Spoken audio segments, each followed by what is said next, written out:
Good morning student, मैं विद्वान आप सभी का स्टडी पॉइंट विद अमित में स्वागत करता हूं। उम्मीद करता हूं आप सब अच्छे होंगे और आपके एग्जाम की प्रिपरेशन भी अच्छी चल रही होगी। ठीक है, देखिए आज का हम टॉपिक है हमारा प्रैक्टिकल। जो हमारे वार्षिक प्रैक्टिकल होते हैं, बीएड फर्स्ट ईयर हो या बीएड सेकेंड ईयर हो, दोनों का पैटर्न एक ही होता है।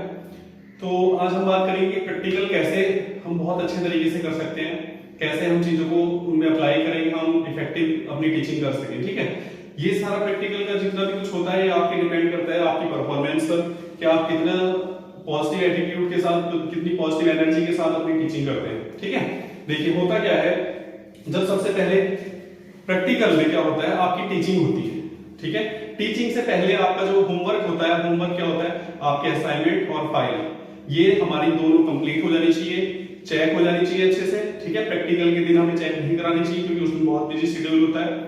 उससे पहले आप अपनी सारी जितनी फाइल है और लेसन प्लान है वो सब चेक करा लीजिएगा। ठीक है, उसके बाद होता क्या है, आपकी टीचिंग होती है। ठीक है, टीचिंग के लिए क्या होता है, एक लेसन प्लान आपको तैयार करना होता है। ठीक है, एक लेसन प्लान आपको तैयार करना होता है। जो लेसन प्लान आपने बनाए हुए हैं, 20 बनाए, 25 बनाए या 30 बनाए, जो भी बनाए हैं आपने, उनमें से एक लेसन प्लान एक ऐसा होगा जो आपको बहुत अच्छे से समझ में आया होगा, जिसे आप अपनी भाषा में बहुत अच्छे तरीके से बच्चों को समझा सकते हैं। ठीक है, तो वो लेसन प्लान आप क्या करेंगे, एक नोटबुक खरीदेंगे। ठीक है, एक नोटबुक खरीदिए, नोटबुक में उसको अलग से बनाइए, 5-10 रुपए की एक नोटबुक आती है। ठीक है, उसमें लेसन प्लान हमने बना लिया, उस लेसन प्लान को हम अलग से लेके जाएंगे। ठीक है, जब क्लास में पहुंच जाते हैं, क्लास में पहुंचने के लिए हमें क्या करना होता है, सबसे पहले जब टीचिंग करने जाएंगे तो पूरा बोर्ड रफ करके क्या करना होता है, हमें एंट्री करनी होती है। ठीक है, एंट्री के लिए हमारा होता है यहाँ विषय, उप विषय, ठीक है, और आपका टॉपिक यानी उपकरण। यहाँ टॉपिक होता है। ठीक है, ये डाल लीजिएगा। ठीक है, ये हो गया। फिर हमारे यहां कक्षा, वर्ग, कालांश, ठीक है, और ये सारी चीजें होती है। ठीक है, अवधि भी होती है, एक अवधि होता है।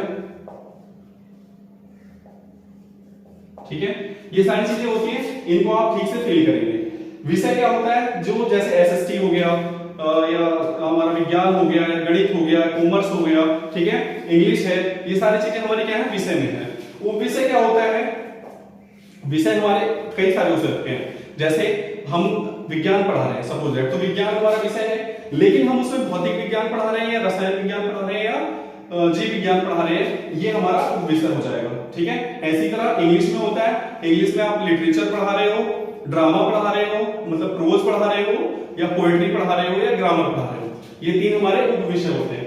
और टॉपिक क्या होता है, टॉपिक जैसे हमें सेंटेंस पढ़ाने हैं तो सेंटेंस क्या होगा, हमारा टॉपिक होगा। ठीक है, ये चीजें होगी।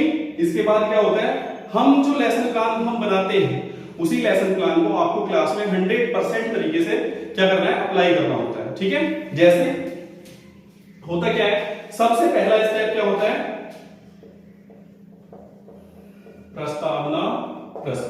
प्रस्तावना प्रश्न क्या होते हैं, जो भी हमारा टॉपिक होता है उससे रिलेटेड हम इजी से इजी 4-5 प्रश्न लेते हैं, जो बच्चों से पूछकर यह है, हम मतलब बच्चों से क्वेश्चन करते हैं उनको, और हम यह जानने की कोशिश करते हैं कि हम जो टॉपिक पढ़ा रहे हैं आज, बच्चों को उसके बारे में कितनी नॉलेज है। ठीक है, तो जब हम बच्चों से पूछेंगे तो हम 1, 2, 3, 4 या 5, ठीक है, ये हमारा लास्ट का जो होगा समस्यात्मक क्वेश्चन होता है।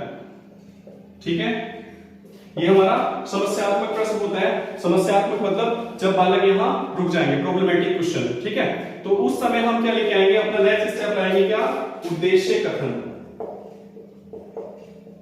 उद्देश्य कथन, ठीक है, उद्देश्य कथन में आप बोलते हैं जो लिखा होता है कि बच्चों, छात्रों, आज आप और हम मिलकर किस टॉपिक के बारे में अध्ययन करेंगे। ठीक है, उसके बाद होती है हमारी क्या, स्पष्टीकरण।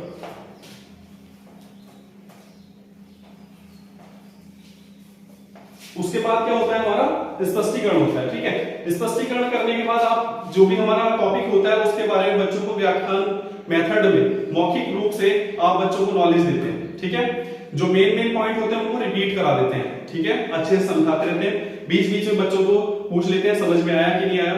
उसके बाद जब आपका स्पष्टीकरण हो जाता है तो बोधात्मक प्रश्न होते हैं। ठीक है, बोधात्मक प्रश्न क्या होते हैं कि बोध करना मतलब बच्चों का समझ की जांच करना।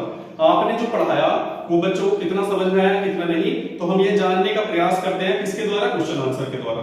तो जब हम क्वेश्चन आंसर करेंगे बच्चों से तो छात्र छात्राएं उसका जवाब देते हैं। तब हम पुनर्वलन का यूज करेंगे, आप कौशलों का पूरा प्रयोग करेंगे, ठीक है। पुनर्वलन में होता है शाबाश, बहुत अच्छे, ठीक है, आप अच्छे से कर सकते हैं, ये सारी चीजें, ठीक है। तो पुनर्वलन का प्रयोग करेंगे बोधात्मक प्रश्न में, ठीक है।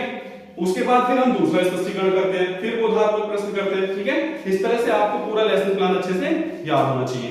अब आती है बात टीएलएम। टीएलएम मतलब टीचिंग लर्निंग मटेरियल, ठीक है। एक होना चाहिए आपका चार्ट। कोशिश कीजिए कि आपके जो लेसन प्लान है उसमें कहीं ना कहीं चार्ट को अप्लाई करें। क्यों? क्योंकि जब तक चार्ट नहीं होता तो तब तक आप चीजों को एक्सप्लेन करने में दिक्कत होती है। आप जब वहां क्लास में खड़े होते हैं तो कहीं ना कहीं नर्वसनेस आप में दिखाई देती है, ठीक है। तो अगर हमारे पास उपकरण होंगे, सब चीजें लिखी हुई होंगी, पहले से तैयार होंगी, तो हम उनको एक्सप्लेन आराम से कर सकते हैं, ठीक है। तो चार्ट हो गया। दूसरा पॉइंटर, ठीक है। पॉइंटर एक छड़ी टाइप की होती है प्लास्टिक की, ठीक है, जिससे हम क्या करते हैं, इंडिकेट करते हैं चीजों को। और पॉइंटर हमेशा लेफ्ट हैंड में होना चाहिए, इस तरह से। जैसे मैंने लिखा चार्ट, तो हम पॉइंटर से इसको इंडिकेट करेंगे चार्ट, ठीक है। या कोई भी चीज मतलब जिसको हम एक्सप्लेन कर रहे हैं उसको हम इंडिकेट करेंगे किससे, पॉइंटर से, ठीक है। फिर हमारा होना चाहिए roller board. Roller board, roller board क्या होता है, एक ब्लैक कलर का पेपर टाइप होता है जिसको हम लपेट श्यामपट्ट भी कहते हैं, ठीक है। तो ये हो गया। लपेट श्यामपट्ट का यूज हम होमवर्क में कर सकते हैं, एक्सप्लेनेशन वर्ड में कर सकते हैं, ठीक है, एक्सप्लेनेशन में कर सकते हैं, कुछ चीज समझा रहे हैं तो उसको लिख के हम करा सकते हैं, ठीक है। तो ये सारी चीजें हो गई। फिर हमारा हो गया डस्टर, ठीक है, डस्टर। फिर हमारे पास हो गया चौक। ये सारी चीजें हमारी क्या है, किसमें आती है, टीएलएम में आती है। दूसरी चीज, जिन बच्चों का लैंग्वेज का पेपर मतलब प्रैक्टिकल होता है, चाहे वो आपकी इंग्लिश हो, चाहे वो हिंदी हो, ठीक है, या संस्कृत हो, जब आप टीचिंग करने जाएंगे तो अपनी बुक हमेशा साथ लेके जाएंगे। जब लैंग्वेज का प्रैक्टिकल हो या लैंग्वेज आपका टीचिंग सब्जेक्ट हो, ठीक है, ये चीज हमेशा ध्यान रखेंगे। आप समझ लीजिए, जब कोई लैंग्वेज आपका टीचिंग सब्जेक्ट है, हिंदी, संस्कृत, उर्दू, जो भी, तो आप बुक हमेशा लेके जाएंगे। और बुक राइट हैंड में पकड़ते हैं हमेशा। बुक करने का तरीका आपको आना चाहिए, ठीक है, किस तरह से पकड़ी जाती है। तो ये सारी चीजें आपकी नोटिस होती है, ठीक है। दूसरी चीज, आप वहां जाके हेजिटेशन बिल्कुल ना महसूस करें। कोई एग्जामिनर बैठा है, कोई टीचर बैठा है, कोई मतलब नहीं। बस आप अपने जो है लेसन प्लान को फॉलो करते रहिए। चीजों को अपने जो आपके टीएलएम है इनका यूज करके टाइम को स्पेंड कीजिए, ठीक है। ये सारी चीजें होती हैं, बहुत अच्छे से होता है। उसके बाद क्या होता है, आप लोगों का एग्जाम होता है वाइवा होता है। वाइवा में क्या होता है, वाइवा में ये डिपेंड करता है, ये डिपेंड करता है एग्जामिनर के ऊपर। वाइवा में आप अपने जो असाइनमेंट बने हैं, फाइल्स बनी हैं, लेसन प्लान बने हैं, उनसे रिलेटेड क्वेश्चन होंगे एक दो जरूर, ठीक है। सब्जेक्ट से रिलेटेड क्वेश्चन होंगे कहीं ना कहीं सिलेबस से। और जो आपकी टूर होती है, कल्चरल एक्टिविटी होती है या स्काउट एंड गाइड होती है, वहां से क्वेश्चन होंगे, ठीक है। बाकी एग्जामिनर के ऊपर डिपेंड होता है, वो फ्रैंकली क्वेश्चन भी पूछ सकता है। तो ये सारी चीजें आपकी वाइवा में होती हैं। अच्छे से तैयार कीजिए, अपना जबरदस्त तरीके से कीजिएगा। Best of luck.